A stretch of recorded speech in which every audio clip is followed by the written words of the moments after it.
Halo semua listener, kembali lagi bersama saya Azra Riswandi di Smart Healthy, program yang hadir setiap Jumat persembahan Smart FM bekerjasama dengan Rumah Sakit Awal Bro Sudirman Pekanbaru dengan tema mengenal kanker tulang atau osteosarkoma. Dan telah bersama kita saat ini senang sekali ada Dr. Rangga Ardianto Prasetyo, yaitu dokter spesialis bedah, ontopedi, dan traumatologi, subspesialis onkologi dan rekonstruksi di Rumah Sakit Awal Bro Sudirman Pekanbaru. Halo, selamat sore, Dok. Sore. Apa kabarnya ini, Dok? Alhamdulillah baik. Sehat ya, Dok ya? Insya Allah. Insya Allah luar biasa. Dan semua listener, Anda bisa ya berinteraktif melalui komen live YouTube Halo Obros atau live Instagram @smafm Pekanbaru. Baik, kita langsung saja ini ya, Dok ya. Apa ini, Dok, kanker tulang dan mengapa osteosarkoma ini, sarkoma ya maksud saya, menjadi jenis kanker tulang yang paling sering dibahas? Ya, jadi untuk kanker tulang itu dia adalah pertumbuhan sel yang abnormal. Di awalnya itu dari sel asalnya berupa sel mesenkimal. Jadi sel mesenkimal itu dia bisa berubah menjadi sel apapun itu. Nah, kebetulan si sel mesenkimal ini berubah untuk ke arah sel tulang, yaitu osteoblas, makanya diberi nama osteo. Itu sarkoma itu jenis kanker yang ganas, makanya diberi nama osteosarkoma, di mana asal muasal si mesenkimalnya mesenkimal sel ini dari sel tulang yang berubah menjadi ganas. Di mana itu jadi ganas karena dia ada perubahan secara genetik di sel DNA-nya. Habis itu juga terjadi mutasi di selnya itu sendiri. Nah, lalu juga ada kelainan yang lainnya lagi. Banyak faktor-faktor yang dapat menyebabkannya gitu. Baik, Dok. Ini apa perbedaan antara osteosarkoma dengan jenis kanker tulang lainnya seperti kandrosarkoma atau Ewing sarkoma? Apa perbedaannya ini, Dok? Ya, perbedaannya sebenarnya kembali lagi ke sel asalnya. Ya, kalau osteosarkoma tuh memang dari sel osteon, sedangkan dari kondrosarkoma itu dari sel kondroid. Jadi dia ini kondroid ini suatu jaringan tulang lunak. Nah, sedangkan osteon ini tulang yang padat. Nah, kalau Ewing itu dia hampir mirip dengan osteosarkoma. Tapi masalahnya dia bedanya itu dia pertumbuhan selnya itu berlapis-lapis, sedangkan osteosarkoma itu menumpuk terus-menerus tanpa ada jeda gitu. Jadi sebenarnya dari namanya aja kita udah bisa tahu asal muasal selnya.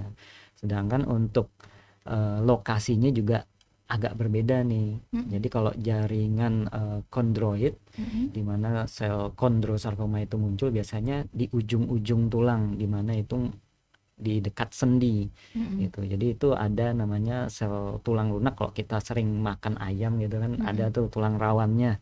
Nah, tumbuhnya hanya di sekitar situ aja gitu. Sedangkan kalau osteosarkoma biasanya tuh di tulang yang kerasnya, di tengah-tengah, di dekat ujung dekat sendi, tapi bukan di sendinya gitu. Kalau Ewing juga hampir mirip sama osteosarkoma, dia biasanya di tengah tulang, di tulang yang padatnya itu. Jadi dari nama sudah beda, nah, lokasi penyakitnya juga beda, dan juga pasien yang kenanya juga beda rata-rata. Kalau osteosarkoma, Ewing itu hampir mirip usianya. Kalau osteosarkoma itu sekitar dekade pertama dan kedua, seperti Ewing juga. Tapi masalahnya kalau osteosarkoma ini bisa juga timbul di dekade kelima gitu. Sedangkan kalau pada kondrosarkoma itu biasanya umur 30-an gitu. Jadi dari lokasi, jenis sel, usia, kita dah bisa kira-kira arahnya kemana gitu. Baik, Dok. Ini siapa saja, Dok, yang beresiko lebih tinggi terkena osteosarkoma? Apakah lebih banyak terjadi pada anak-anak atau remaja atau orang dewasa? Ya, kalau osteosarkoma itu seperti tadi yang saya bilang, dia itu pada dekade pertama, dekade kedua, dan dekade kelima. Jadi kalau dari literatur, osteosarkoma itu bimodal bilangnya. Jadi di usia muda bisa, di usia tua bisa gitu. memang yang paling sering sih biasanya pada usia dekade 10, dekade pertama dan dekade kedua. Jadi dari umur 10 sampai 20-an tuh lumayan agak sering gitu ya. Jadi ya lumayan banyak juga gitu. Baik-baik dok. Ini untuk gejalanya sendiri dok, gejala awal dari osteosarkoma ini yang perlu diwaspadai oleh masyarakat nih gejalanya seperti apa dok? Ya, pada umumnya kalau osteosarkoma itu pasti yang pertama tuh ada benjolan. Benjolannya ini ya seperti kita terbentur lah. Jadi kalau terbentur kan sehari 2 kali udah mulai kempes. Ya. Ya, kalau osteosarkoma ini atau kanker tulang biasanya terus membesar gitu. Dan dia membesarnya sangat cepat. Ya, gitu. Ya, biasanya kan kebentur ya cuman seminggu kempes atau enggak ya sehari 2 hari membesar habis itu kecil. Nah, kalau osteosarkoma atau tumor tulang ini terus menerus kayak balon ditiup, nggak ada ngecil-ngecilnya, terus membesar. Yang tadinya mungkin hanya ya sebesar kelereng, terus bertambah dengan sangat cepat jadi sebesar bola tenis dalam waktu 2 minggu. Ya bisa juga sampai sebesar buah jeruk atau melon dalam waktu 2 bulan. Nah itu udah cenderung arahnya ke arah keganasan, terutama buat kanker tulang gitu. Ya cepat ya berarti ya dok ya. Baik-baik. Ini kalau prosesnya sendiri nih dok, bagaimana proses diagnosis osteosarkoma ini dilakukan? Apakah pemeriksaannya nih apa saja gitu? Apa yang biasanya dilakukan ini? Ya, biasanya sih pada tahap awal kita akan melakukan anamnesis. Anamnesis itu kita menggali data, mencari penyebab utamanya, pemicunya apa. Karena kan kalau osteosarkoma itu multifaktorial, tidak cenderung hanya genetik saja. Itu kalau menurut literatur yang ada itu dari Hallmark of Cancer, sekarang itu paling update tuh ada sekitar 14 faktor yang memungkinkan terjadinya si tumor ini. Ya, jadi nggak semua serta-merta 14-nya ada, belum tentu. Kadang hanya 1-2 faktor bisa memicu. Ya, jadi kalau yang kayak gini awal-awal itu pasti kita cari dulu secara anamnesa penyebab utamanya, apakah ada trauma atau benjolan atau benturan, ada dipijat atau apa. Nah, itu kita gali dulu. Setelah kita cukup datanya, biasanya awalnya nih kita pasti minimal ronsen, lakukan X-ray pada ekstremitas yang terkena. Ya, dari gambaran ronsen kadang kita bisa menilai arahnya kemana. Ya, biasanya tuh gambaran tulangnya tuh agak beda dari yang normal. Tulang normal kan padat, kalau dia tuh cenderung menggembung, membesar gitu. Lalu juga ada gambaran seperti dimakan rayap biasanya.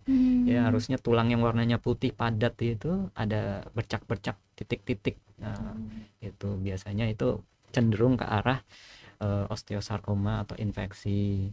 Ya, tapi untuk menegakkannya lagi, lebih tegak lagi bahwa dia itu osteosarkoma atau tumor tulang, biasanya kita melakukan biopsi. Tapi sebelum melakukan biopsi ini biasanya saya akan melakukan namanya MRI. Jadi di scan dulu, mau dilihat isi dalam tulangnya itu apa. Ya, biasanya kalau dia gambarannya ada padat dan cair kombinasi, itu cenderung ke arah tumor. Tapi kalau dia hanya satu gambaran, misalkan padat atau cairan, itu bisa aja cenderung ke arah infeksi.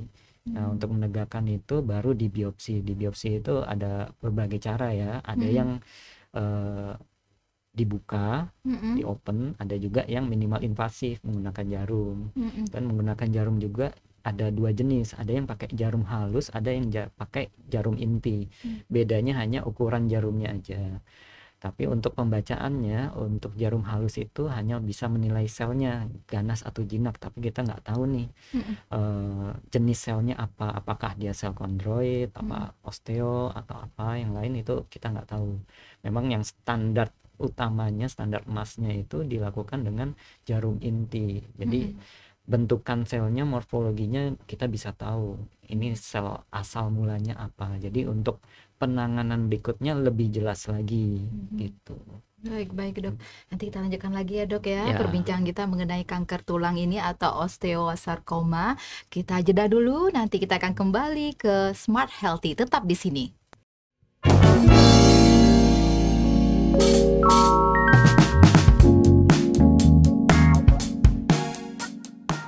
Baik, semua listener, kembali lagi kita di Smart Healthy, masih bersama Dr. Rangga Ardianto Prasetyo. Masih membicarakan mengenai kanker tulang atau osteosarkoma kita ya, Dok. Iya. Kita lanjut ini seberapa penting deteksi dini dalam menangani osteosarkoma ini, Dok? Dan apakah ada pemeriksaan rutin yang bisa dilakukan? Ya, sebenarnya deteksi dini itu akan menentukan treatmentnya sama tingkat survivalnya dia. Ya, kalau memang datang awal, tumornya masih kecil, penanganannya mungkin lebih mudah ya, karena kan masanya nggak terlalu besar. Ya, tapi kalau dia terlambat, end stage di mana itu biasanya kan kita tahu sendiri ya, kalau sering nonton di film atau ada saudara udah ada penyebaran, nah itu biasanya udah end stage. Jadi itu udah menyebar kemana-mana, biasanya kadang di treatment pun nggak berpengaruh. Kita hanya cuman mengangkat si tumor dari ekstremitas itu, tapi dia udah ada yang nempel di bagian lain, misalnya yang paling sering ya paru-paru. Nah, kalau di paru-paru itu dia pasti akan menjadi tumor juga, mengisi rongga paru-paru, yang dimana nanti jadinya ya ada gangguan pernapasan, entahlah itu ada cairan yang keluar. Jadi yang membuat pasiennya nggak survive itu ya metanya itu. Tumor utamanya udah terangkat, tapi itu tidak menyebabkan si pasien meninggal. Yang menyebabkan meninggal cenderung akibat metanya sendiri. Ya, sedangkan kalau belum meta, biasa kan tumornya udah besar nih. Ya ada sih yang sampai sebesar semangka. Biasanya tuh udah sangat besar sampai bisa meletus. Nah, kalau udah sampai meletus kayak gitu, itu udah harus indikasi langsung amputasi.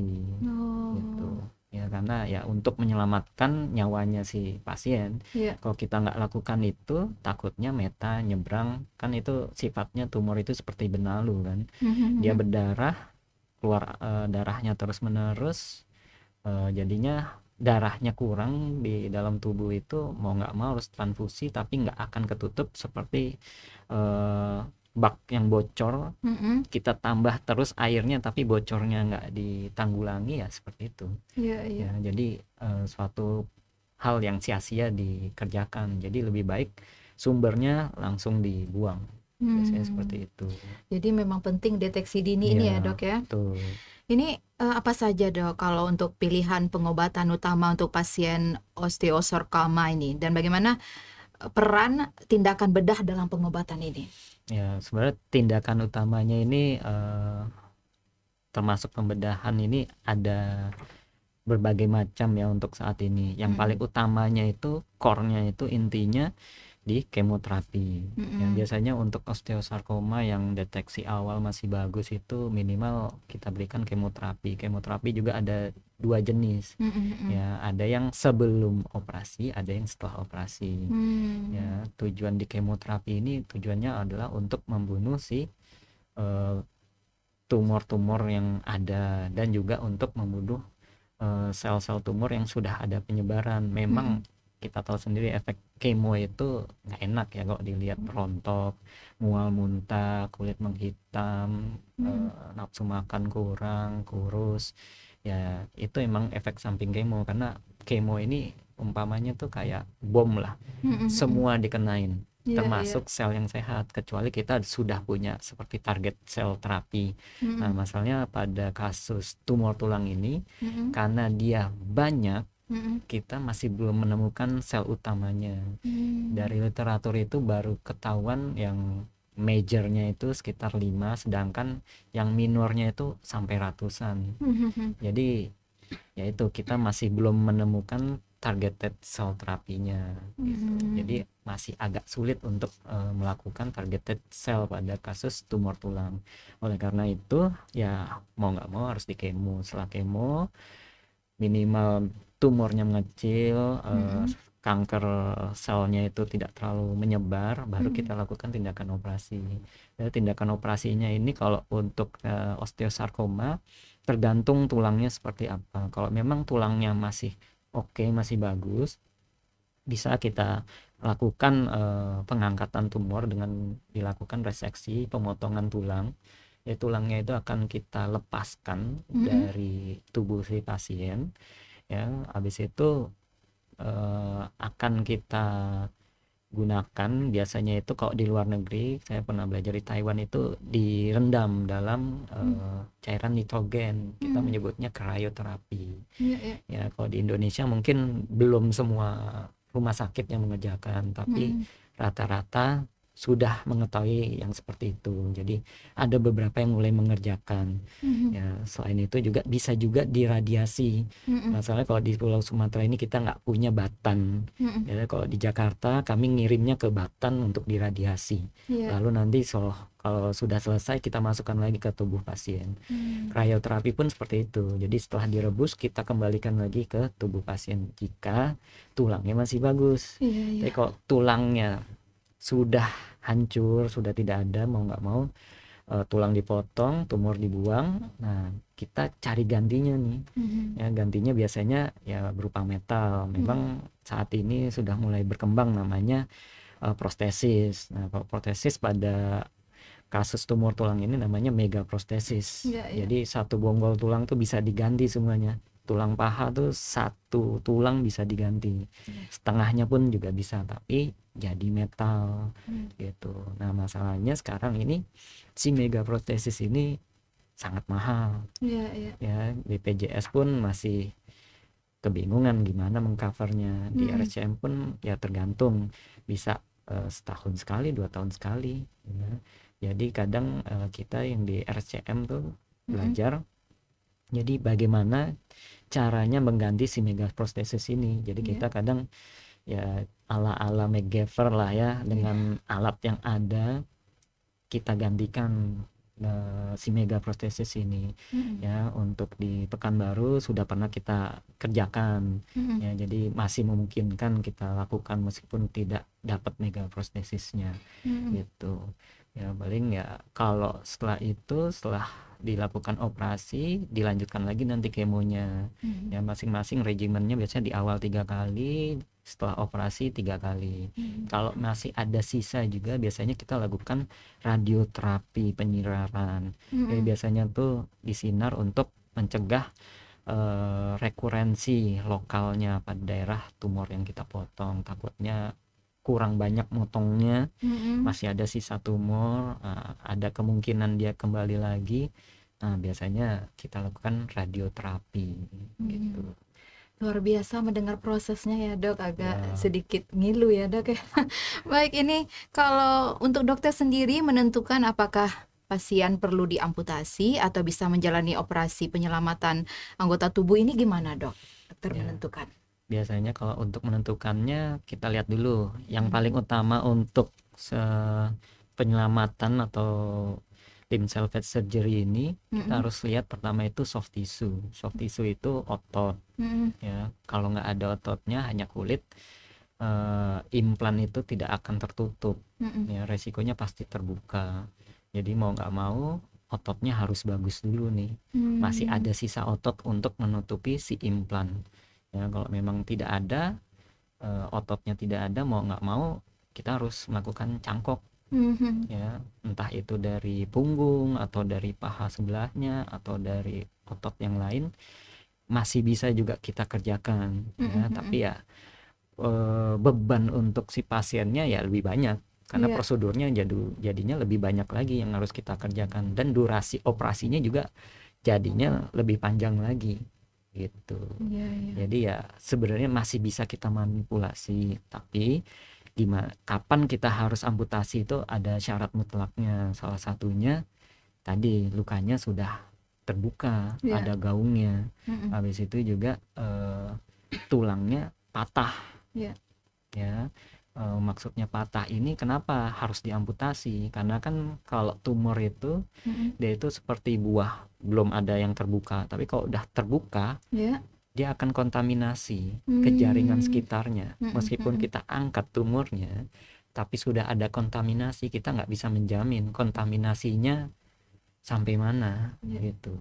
Jadi itu suatu operasi yang sangat menyulitkan buat kami operator bedah, dan juga buat pasien. Yang ada malah jadinya operasi berulang gitu. Memang itu udah sarannya harus amputasi seperti itu, dan kita amputasinya nggak bisa setengah-setengah.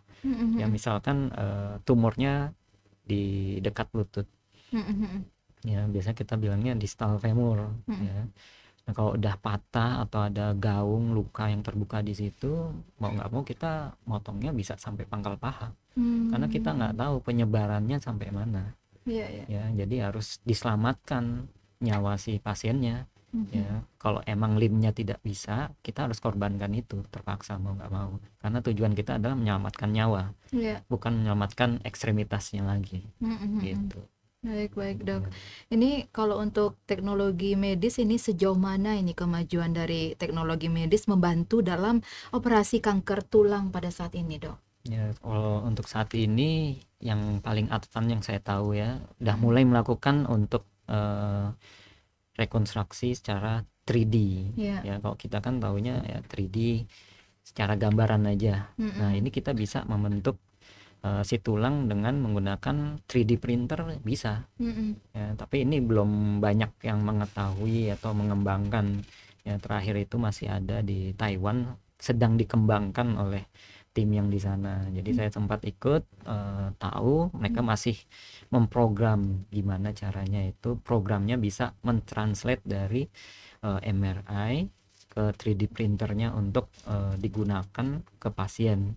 Nah ini masih uji coba di tahap awal. Mungkin kedepannya akan berkembang lebih lanjut, karena untuk menggantikan Mega Pro yang sangat mahal ini, ya jadi mau nggak mau ya mungkin 3D gitu. Kalau dari guru saya yang di Jakarta di RCM itu sudah mulai mengembangkan dengan cara kearifan lokal. Ya, jadi udah mulai membuat rancangan, sudah di trial dan error, tinggal pabriknya aja dibuat gitu. Ya, tapi ini masih dalam tahap pembuatan. Ya moga-moga bisa membantu meringankan beban BPJS dan masyarakat di Indonesia. Ya tapi ini masih ya mungkin agak lama lah, 1-3 tahun lagi lah. Gitu. Ya. Baik dok. Semakin seru perbincangan kita ya dok, semakin menarik. Nanti kita lanjutkan lagi, smart listener, tetap di sini di Smart Healthy.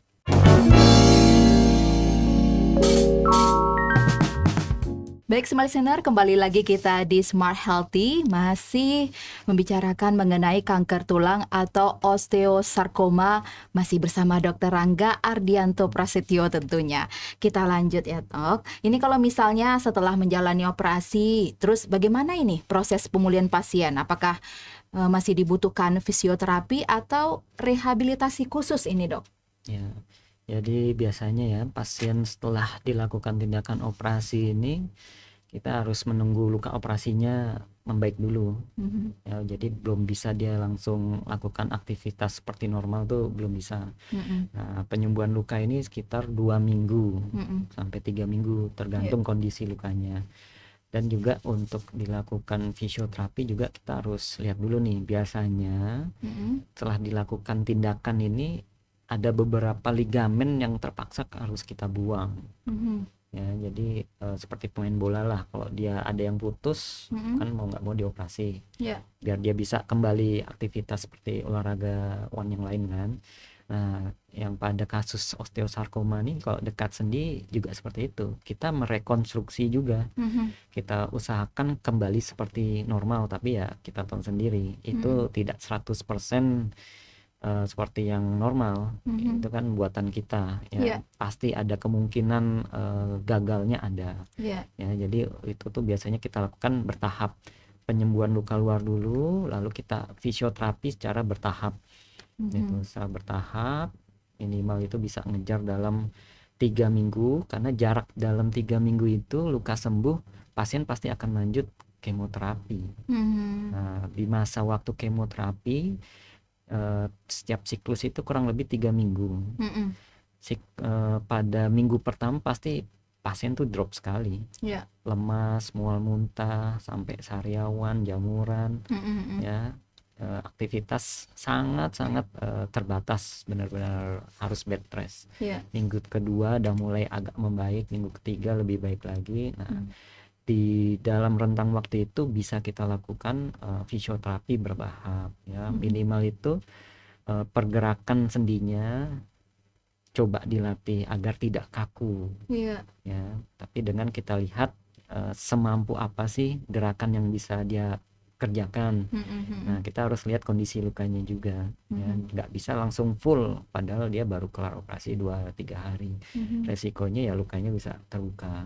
Nah, minimal itu pada minggu pertama sudah mulai latihan gitu. Kalau setelah operasi biasanya seminggu awal tuh ya masih bed rest dulu, belum banyak latihan. Paling yang dilatih itu tungkai-tungkai yang agak jauh dari lokasi operasi, seperti jari-jari, pergelangan kaki atau pinggulnya. Kalau yang misalkan kenanya di lutut ya, kalau di lutut belum bisa langsung latihan tuh ya. Nanti setelah seminggu lukanya dilihat dulu, baik bisa lakukan aktivitas baru mulai terapi untuk lututnya. Dan itu juga nggak bisa langsung full, bertahap Iya, ya gitu. Baik dok, ini apakah nanti pasien bisa nih menjalani kehidupan normal kembali setelah pengobatan osteosarkoma ini dok, termasuk aktivitas fisik mungkin dok? Insya Allah bisa. Masih bisa? Bisa. Jadi kemarin tuh sempet sudah saya lakukan di RSUD Arifin Ahmad megaprostesis ini, tapi di pangkal paha. Sudah tumornya sudah saya angkat, saya ganti dengan megaprostesis ini. Pasiennya sekarang pun udah bisa jalan-jalan kemana-mana tanpa bantuan tongkat. Itu udah oke lah gitu, karena dia datangnya agak awal, tumornya tidak terlalu besar, di kemo responnya bagus, di operasi baik, bisa dia cepat kembali dalam waktu 3-6 bulan tuh udah bisa aktivitas normal. Tapi memang masih ada batasan yang harus dijaga karena kan ligamennya tidak sekuat yang awal. Jadi ada gerakan-gerakan tertentu yang masih harus dibatasi gitu. Itulah mungkin perlunya deteksi dini ya dok ya. Baik-baik. Ini apa pesan dari dokter nih bagi masyarakat agar lebih peduli terhadap kesehatan tulang dan tidak mengabaikan gitu gejala-gejala awal yang mungkin mengarah pada kanker tulang? Ya. Menurut saya baiknya setiap ada keluhan diperiksakan terlebih dahulu. Pastikan tidak ada apa-apa ya, meskipun itu hanya sekedar benturan atau benjolan ya. Kalau memang dalam waktu seminggu tidak reda, ini kita harus aware nih ya, takutnya yang lain ya. Baiknya langsung diperiksakan ke dokter tulang terdekat biar dinilai apakah ini mengarah ke ganasan atau yang lainnya ya. Biasanya nih ya masyarakat kita nih agak lengah nih. Ini biasanya benturan aja seminggu biasanya reda sendiri baik, atau enggak dipijet baik. Nah biasanya agak lengah seperti itu. Jadi ya harus kita waspadai yang seperti ini. Pastikan dulu aman, ditanya dulu boleh nggak dipijet dok. Kalau boleh ACC ya boleh dikerjakan, tapi kalau belum tahu apa kenapa, jangan coba-coba ya, karena itu bisa memicu, mempercepat, itu bisa sekali ya. Banyak kalau saya di poli itu jadi di anamnesis ya benturan terus dipijat berapa kali, 3 kali 4 kali nggak berkurang tapi makin besar. Nah, itu dia pemicunya kenapa lebih cepat dari yang biasanya gitu. Jadi ya baiknya hati-hati, itu aja. Ya baik-baik dok. Dan sekedar untuk diketahui ya smart listener ya, tidak banyak ya di Indonesia, khususnya itu untuk dokter spesialis bedah, ortopedi dan traumatologi, subspesialis onkologi dan rekonstruksi. Salah satunya adalah Dokter Rangga Ardianto Prasetyo. Nah kita pengen tahu nih jadwal dokter nih di Rumah Sakit Awal Bros Sudirman, prakteknya kapan saja ini dok?